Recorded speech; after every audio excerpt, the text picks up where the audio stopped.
This morning, as the IDF pummels central Gaza's refugee camps in its war against Hamas, Israel is on the verge of a second front erupting, this one on its border with Lebanon, where there's been a major escalation with Hezbollah, including 30 rockets the Iran-backed militants say they fired yesterday at Israel's northernmost city. Israel's foreign minister touring the Lebanon border, saying all options are on the table.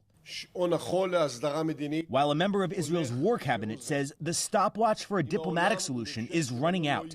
If the world doesn't act, he says, we will.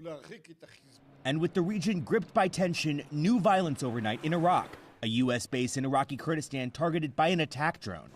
With Israel and the U.S. locked in intense diplomacy over the war's next phase, this morning, 2 Israeli officials tell NBC News that Secretary of State Antony Blinken is headed to Israel in early January for his 5th visit since the war started.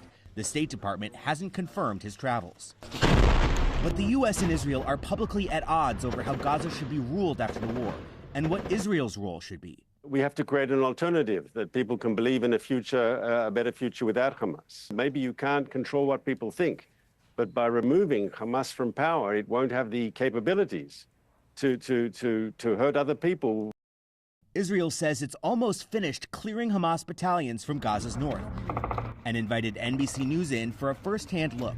Here in northern Gaza, what we can see is an utter wasteland of dust and mangled steel, really the only signs of life, IDF troops standing guard. Basil Amakosi is an artist, now a refugee. His work depicting life in Gaza after nearly 3 months of war. We're a people who deserve to live and have our rights, he says.